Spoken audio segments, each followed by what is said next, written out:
We weren't asked about this. Well, no, actually, some of it we were. We were asked about part-time, about 60% part-time. That's how you get more translators than the market.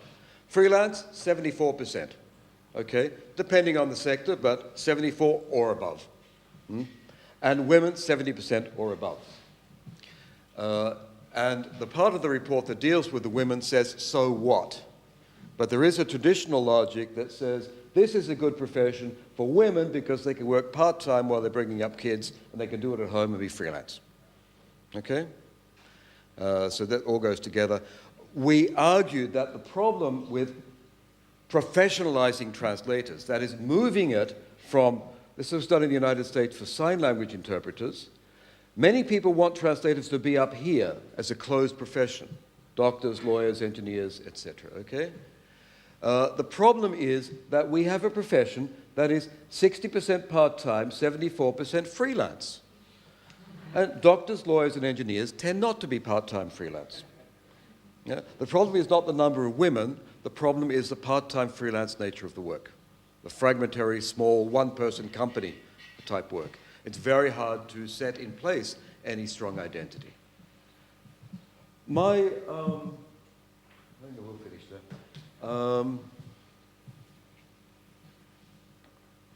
Helle van Dam and Karen Zesten in Denmark have done studies on the status of translators in companies. We're doing macroeconomic, macro-sociological stuff.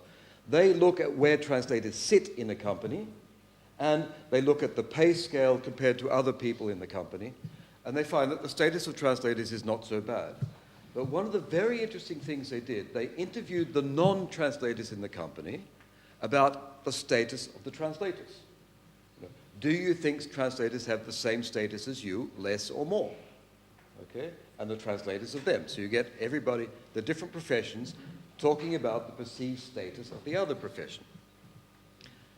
Now, what intrigues me in the data is that the non-translators, who are men, rate translators very low. And the non-translators who are women rate translators very high. A very significant difference. It suggests to me, okay, it could just be solidarity between women, and that would be an easy solution. But it may also be that there's a particularly feminized or feminizing way of looking at this professional activity and recognizing or enhancing a status in those terms. It seems to me that it may be false, a false promise or a false ambition to want to move the translation profession up here to doctors, lawyers, engineers, architects. Closed shop, manly, masculine, macho, this is my turf, don't you come in it type profession.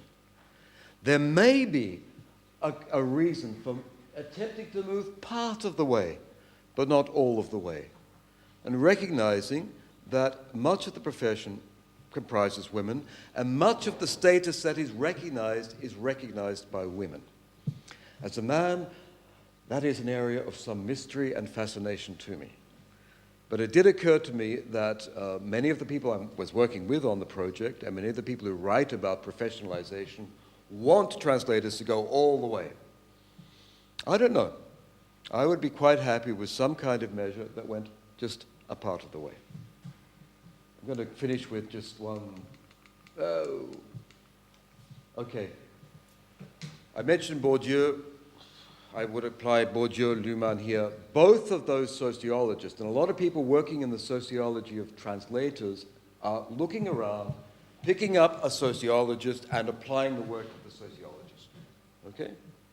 Now, my problem with those two, who are the most frequently cited names, is this. This is Bourdieu's map of the French publishing system and the role of translations in it. I won't try to explain that to you.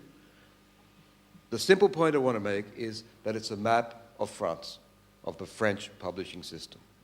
That sociologists work on societies. Their unit, their limits is the society. Luhmann, true, jumps from German society to world society. But the sociologist professionally is not looking at the kinds of small cross-cultural movements that that we're picking up here. The sociologist, professionally the big sociologist, isn't dealing radically with the fragmentary nature of immigrant communities in the cities of Europe. I have serious doubts about the kind of sociology of translation that says, pick your sociologist and apply them.